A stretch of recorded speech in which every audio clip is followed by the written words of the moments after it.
again. Welcome back to day 3 of the epic all weekend long Unity4J #Protect Julian marathon online vigil in support of Julian Assange and WikiLeaks. This is my last hour hosting for you today, and then I'll be handing over to the gorgeous Vivian Kubrick. Thank you to the people who are sending me nice messages in chat right now. I have with me Graham Elwood, progressive comedian from the Political Vigilante on YouTube, Graham's show. And also, you've probably seen him a lot on Jimmy Dore. And you might have seen that epic 1 million plus views clip of Graham, Jimmy, and some other awesome people taking the piss out of that New York Times reporter. What's her name? That was an absolute classic. Oh, Barry Weiss. That was fantastic. Where she didn't even know what the word toady meant and was calling it Tulsi Gabbard. That was, yeah, it's gotten, I think, 1.5 million views now. Wow, it was great. I've got to admit, I played it twice, that video. It was so funny. So I'm two of those. I'm at least 2 of those views. But Graham, welcome to the show. Thank you so much for being here to advocate for Julian and WikiLeaks. Obviously, it's been a pretty intense second half of last week, not knowing whether he was going to be turfed out and arrested and extradited. It looks like it's not happening, at least for today, but his situation is still really dire. So tell me a bit about what you appreciate about WikiLeaks and Julian Assange, and why it is that you guys, Ron Placone, Jimmy Dore, have been such awesome and regular advocates for him in your content. Well, I think, first of all, thanks for having me on, Susie. And I appreciate, what you've done in this community and reaching out and including me in it. As Jimmy says, I'm just a jag-off nightclub comedian. And I think one of the reasons why I think myself, and I'm probably sure this is very true for like Jimmy and Ron and anyone else. I know you just had Tim Black on who made some great points. It was like, I think comedians are born with a built-in bullshit detector to be a good comedian. That's what you have to just go, wait a minute, that's not right. And Julian was like, this isn't right. And he's been doing that for a long time. And when you start paying attention and seeing that how you're being lied to in the media, and you see the hypocrisy. I mean, comedians, the thing I just love about comedians is comedians just hanging out with them. Someone will always go, wait a minute, what about that? Hadn't you thought of that? And I always go, oh my God, you're so true. You bring up such a great point about anything. So specifically, with Julian Assange, you can't, you see how when people are like, oh, he hacked the Democrats. It's like, no, like if you just, the facts are the facts. WikiLeaks doesn't hack anybody's computer or server. They're given, whistleblowers give them their information, they vet it, and they put it online. And that's just a thing as like, again, Lenny Bruce was the one that said comedians have a good built-in bullshit detector. You can't argue that. And when comedians start getting to the truth of something, they go, this ain't right. And you see, I'm grateful to Julian Assange because look what how he's motivated and inspired so many of us. So And to kind of touch on a little bit what Tim Black was saying at the end of his interview, I mean, these people are inspirational. What Chelsea Manning is just going, nope, you can try to buy me, you can try to do it, and I'll go back to jail if you want. And we were talking about this when Ron Placone and I and Kim Iverson were guest hosting Aggressive Progressives on TYT. We were talking about Chelsea Manning and Julian and how what the establishment is doing is making examples of them. It's like, and I mentioned this, like George Webb, who was calling out the fact that the CIA was bringing cocaine into America and helped pushing the crack epidemic. When he died, they made the police report, and they made sure this got into the news, that he committed suicide by shooting himself in the head twice. So what they're trying to do with Chelsea and with Julian is to say hey, you better keep your mouth shut or we're going to do this to you. And I think going back to your initial question, comedians, we were the class clowns. We were the troublemakers. We were the ones that have always stood on stage all alone and said, bring it. You know, give me your best shot. I don't buy this, whatever it is. And so it's like, and then you get inspired. You know, you see what they're going through, what they're willing to put themselves through. So then, you know, Tim Black's like had oral surgery and he's like, of course I'm going to do this. And you made the point where everybody involved has put aside their plans. You know, I flew in yesterday afternoon. I did Jimmy Dore's live stream and we were talking about this. Then I did a show last night. Then I got to do my, like, we're all like, whatever we got to do to make this happen because it's not right. And we were talking about it on Jimmy's live stream yesterday about how the Ecuadorian government is almost now trying to make Julian the problem or something like that to justify kicking him out. And it's like, all of us that are paying attention, you can't bullshit us. So it's imperative that we all, and because of this and because of Julian Assange, I know you. And because of knowing you, I know who Serena Shim is.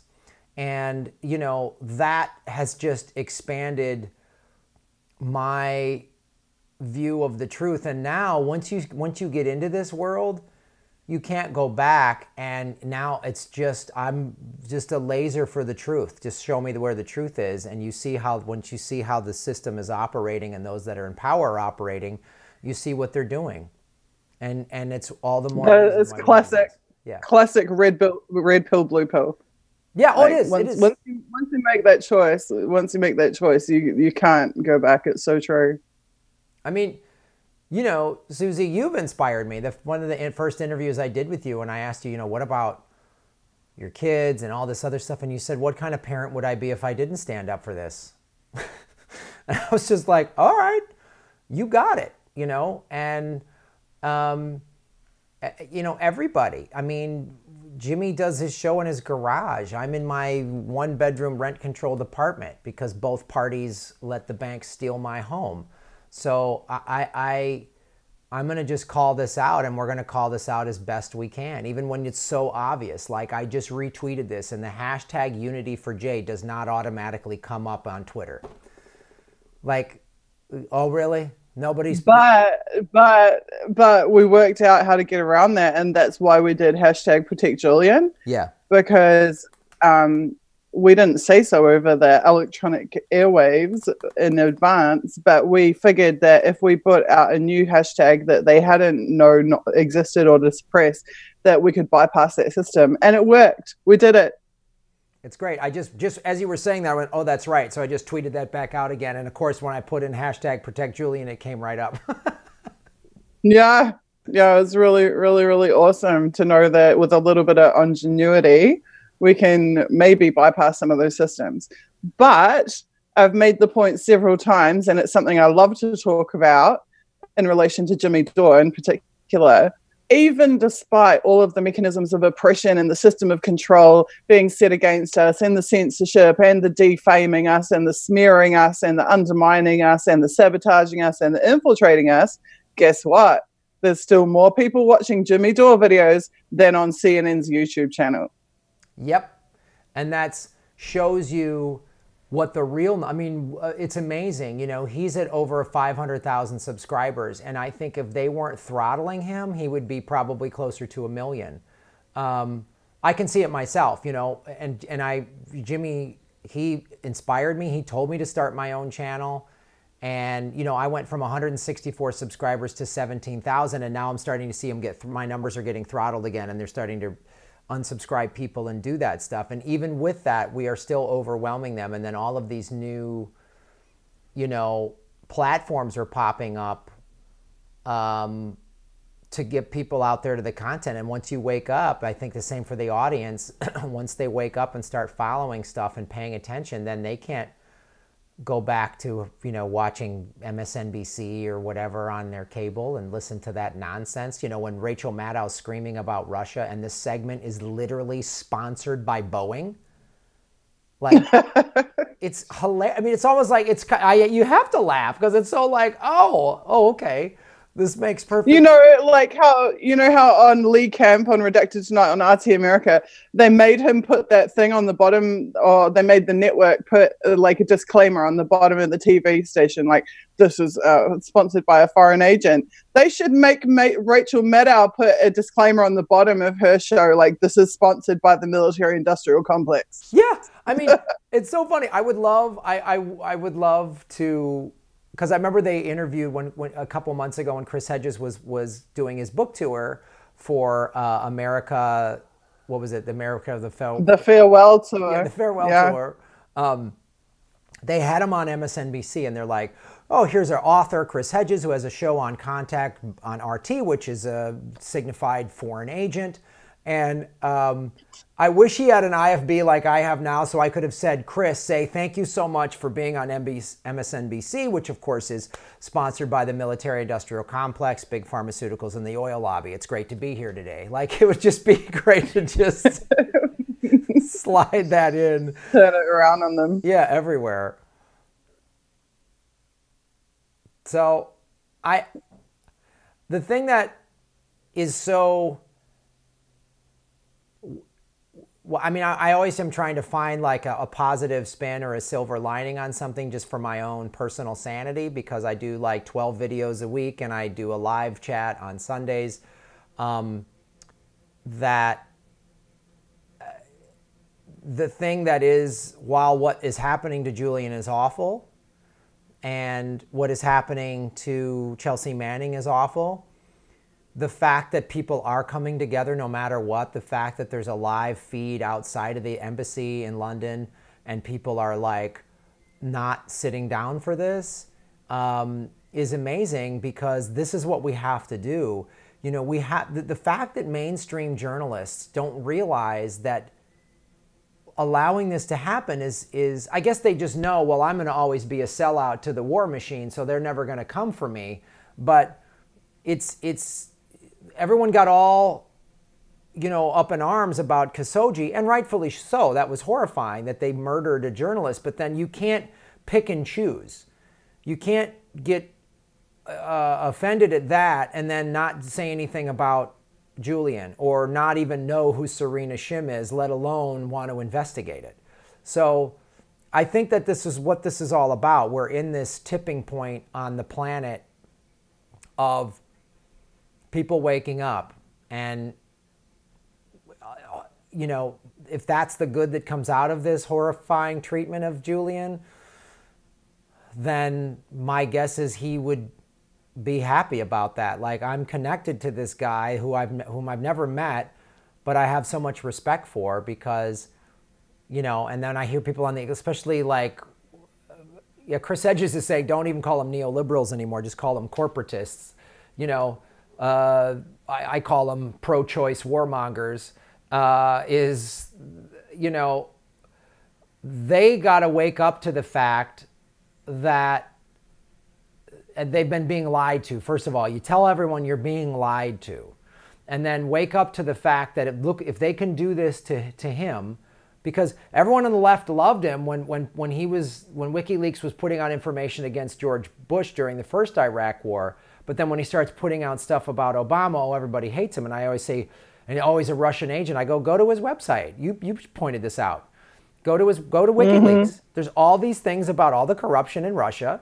There's, and so I'm hoping this is just, because I look at my own sort of timeline of paying more attention and waking up and seeing the truth. And I'm hoping more people are doing that themselves. That's what I can hope for, because I've made a decision. The corporate media is not going to get, I'm not going to get a big fancy sitcom or a late night TV show or be in a bunch of big budget comedy movies. There's no way they're going to hire me for doing stuff like this. There's no way.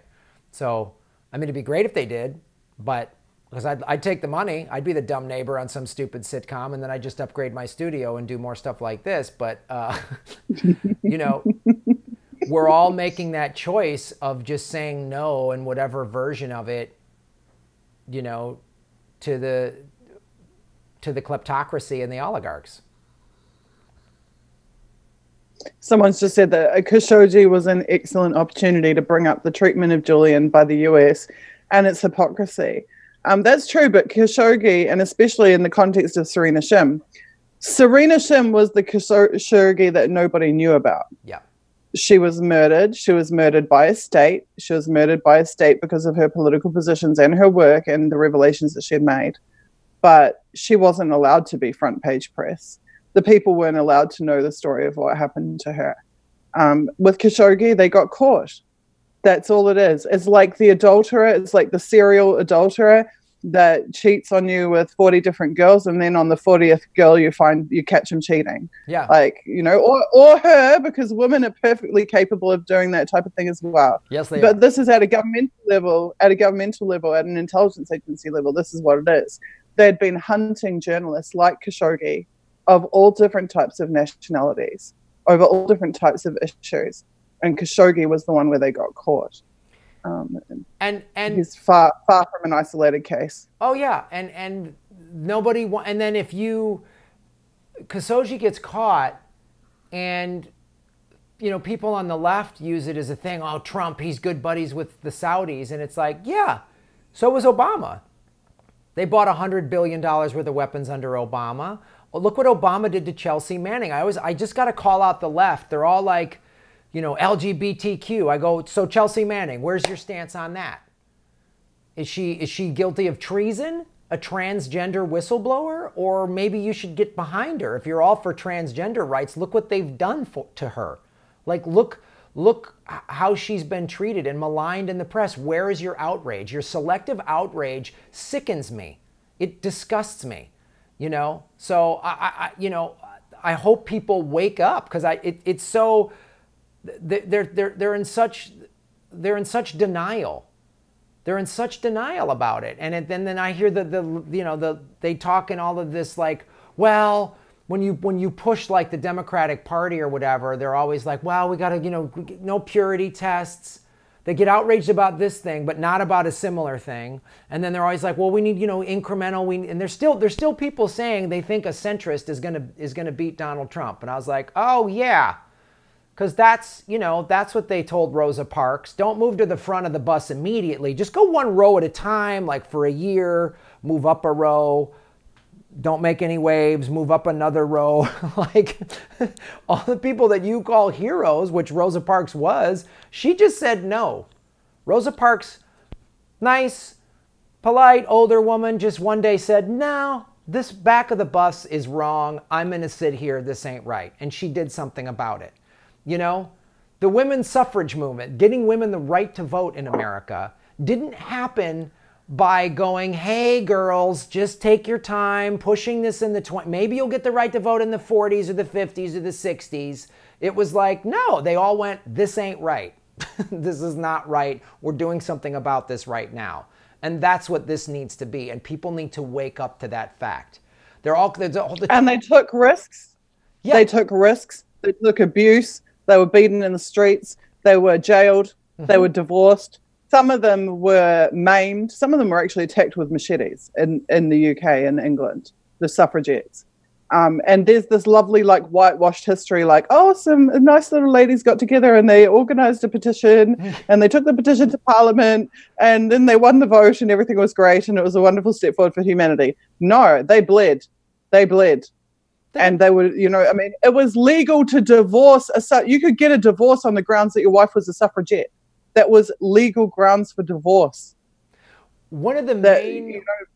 it broke up families, it cost lives, and they won. And they won because it was right. They won because it was not right for women to be denied the right to vote. If you're going to call yourself a free democracy. They won because the state threw every goddamn thing at them that they had, and they still didn't stop. Yep. And that's why they won. Yeah. And that'll be the same reason that Julian wins and that WikiLeaks will win.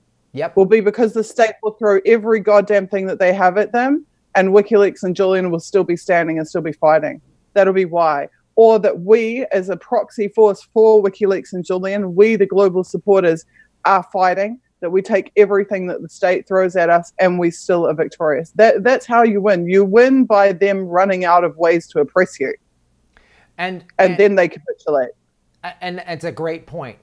And also what happens, one of their things that they run out of is there's always some sort of propaganda campaign to misinform people, to make you, the suffragettes, us, whomever, the anti-Vietnam protesters, whatever, to make you out to be crazy. And eventually that starts to crumble because their foundation is lies. Their foundation is immorality. Their foundation is greed or racism or sexism, whatever.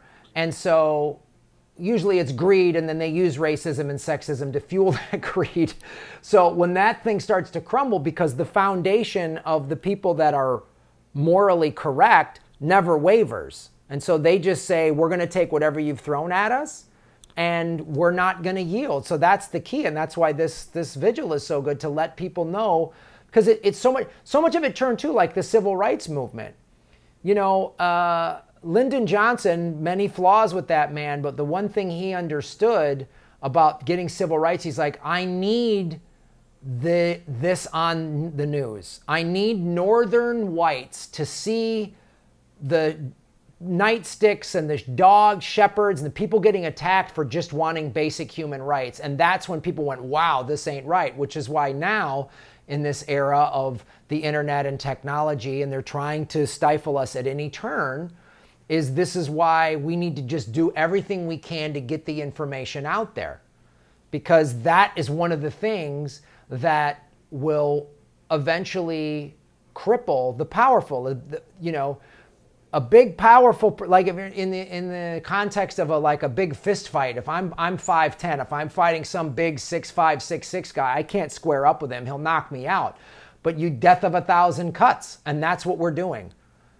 We're not, you and I individually are not more powerful than the deep state, but together we are, because there's more of us than there are of them. Together we kick ass. Absolutely. Yep. Together we kick ass. Together we are exponentially greater than ourselves, or the sum of our individual parts. I love that. That's so true. And it's so true. Like when I think of like my mental image of that show that you did with Jimmy on that subject that we were talking about at the beginning, it's that you have that same thing going on. You have that same dynamic, right? Like Jimmy Dore isn't just sitting there like a newsreader, blah, blah, blah, blah, blah. He is interacting with other comedians of like minds who are contributing things. The thing that made that video so special and why I think it got a 1.5 million hits wasn't actually just the content. It wasn't actually just you guys taking the piss out of that reporter. It was the interplay between you, because on that clip, you all contributed beautifully, individually and together. You played off each other. Someone said something, someone else said the next thing, launching like little lily pads. You're all lily pads for the next person to launch off. And that was dynamic. It was dynamic viewing.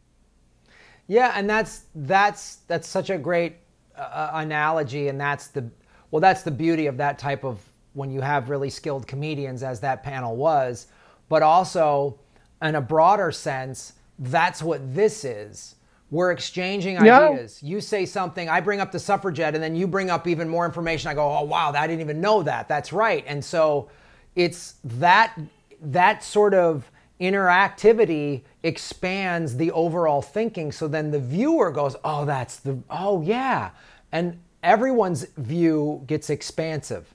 When you have the best ideas are created by a bunch of people of different backgrounds and training and experience and education coming up with great ideas. That's how the best ideas are created. And that's what was happening. We were all on the same wavelength of pointing out this bullshit that she was saying. The New York Times reporter sounding like a 10-year-old that was just repeating something they heard their dad say. It was just amazing. And we all got that, because we're all of us every day are doing videos and investigating and getting information. You can't even you can't, it's not going to fly. We're all too informed now to just, like, I don't get my news from CNN or some Facebook meme. That's not where I get my information from. So it just makes it all the more powerful, and it's a cool thing to be a part of. And that's, again, what gives me hope. And this kind of stuff is inspired by people like Julian Assange, and people like Edward Snowden, and people like Chelsea Manning, and people like yourself. You know, I don't know if I could do what you do. There's no surfing in Moscow, man. I don't know if I could do it. Oh, look, there's plenty of good things in Moscow, as you'll find out, because the Progressive Comedy Tour, we are coming to Moscow. We're ironing out, you've put us in touch with someone that's helping us find a venue. It looks like around September 6th, we're going to be doing a show. There might be more shows as part of there's a comedy festival happening that week. But Ron Placone and I are going to be in Moscow in September. So we're going to actually meet in person. You guys are going to show us around. We're going to do shows there. So if there's any expats living in Moscow in September, you're going to go there on holiday, or, you know, Jill Stein is making you go there as part of the Russian conspiracy or whatever, you know. I'm gonna take so many videos and photos of me just, you know, being a Kremlin stooge. That's going to be the whole theme of that whole trip, is showing how ridiculous that narrative is. And it's a great excuse for me to film an episode of Kiwi in Moscow and feature you guys on it, because people are always asking me actually about my situation. If you want, you can on YouTube search Kiwi in Moscow, and you can see me walking around Moscow and talking to people and going places and doing things. And you can see for yourself the Russia that nobody in the West will allow you to know even exists, because it is nothing at all like what's said about it. And when you come here, you learn that really, really quickly, within minutes of getting off the plane. I can't wait for that. I mean, having watched Kiwi in Moscow, and I'm excited to be on an episode of it. And that was the thing. I can't wait to walk around Moscow and to talk to people and meet people. And then, you know, I found that, you know, the Ksenia, your friend who's doing some of the legwork to help set up this tour, pointed me to this website there's a comedy club. And I'm watching video clips. I don't know what the hell they're saying, but I'm watching video clips of like young Russian comedians. And I'm just like, oh man, there's a stand-up comedy scene in Moscow, this art form that I've been doing since I was 18, that is very, you know, it's not that standing on stage was created by Americans, but the stand-up comedy that has been really flourished in America. And it's awesome to see it all over the world. It's really, it's so cool to watch, you know, in these. It's universal. Yeah, it is. It is. It's such, I'm so pumped to go there in September and be a part of it and see this comedy festival. And I'm really pumped up for it. Propaganda says, go to the gay bar by the Red Square, show people Russia isn't that homophobic. You know, this is something I learned actually when I was in Malaysia, which is a Muslim country. I'd been told, like, it's this really closed society. You can't, you know, it's illegal to be gay, blah, blah, blah, blah, blah, blah, blah. And I bought like the Lonely Planet, like Malaysia guide, like the tourist guide. And I open it up and literally it says gay bars and like this list of all of these gay bars. And it's just, I'm like, hang on a second. I was told this is like a hardcore, like closed society, but the tourist guide has a list of gay bars. What the fuck? And it just goes to show that like there's just this, you could drive a truck through, honestly, like what you're told about it compared to what it's actually like when you get there. And it's very much the same thing. I mean, I'd been told, you know, you have to be careful filming in Russia. Oh my God, you walk down the street here, everybody's filming and nobody gives a shit. You can take whatever photos or video footage you like. Like it's just total propaganda. It's abject propaganda. I am so excited, like, to just do, I was talking, Steph Zamorano, the miserable liberal, yesterday was like, Graham, you're very good at just pulling out your iPhone and interviewing people after shows and stuff. Like, just did one, we did the Jimmy Dore show in Ventura, and I interviewed a guy who came up to me and said, I lost my home. And I just said, tell me your story. And he did in like a minute or two, and it's on Political Vigilante. And she's like, you should do more of that. And so as you're talking, I'm like, oh, I'm going to go to this gay bar and interview guys and say, what's it like being a gay man in Russia? you know, and is it any more or less homophobic than America? Probably not. I mean, you know, and America's pretty homophobic. Well, this is the thing. While the West is obsessed with criticizing everybody else, and while the West wants to be the judge, jury and executioner of the world, and to a certain degree has been for 70-something years, what they are not very good at is introspection. Right. And, you know, I come from a place that everybody tells me is safe and not corrupt. And I can tell you that I can't walk down the street at 2 o'clock in the morning in Auckland. No way in hell. No woman can. I can walk down the street at 2 o'clock in the morning in Moscow and nobody will even look at me or even dream of touching me. But they'll tell me that Russia is dangerous and New Zealand is safe. So it's just the propaganda doesn't match the reality. Mm-hmm. And WikiLeaks and Julian Assange are the classic example of that, because I can tell you from having worked with WikiLeaks that the reality does not match the propaganda. The propaganda circulated about Julian Assange and about WikiLeaks is so far off the mark of what they're actually like and what they actually do. And it's just universal. What's someone saying, Susie? I have to tell you about New Zealand sometime. Okay, I'll save it for a different platform. But New Zealand is completely different. And ironically, New Zealanders would be able to tell you that. Ask a New Zealander about Otara. Ask a New Zealander about South Auckland or about the central city. Ask them if they can walk down the street at night as a woman by themselves. There's no way in hell they can. But this is it. Propaganda versus reality. It's been...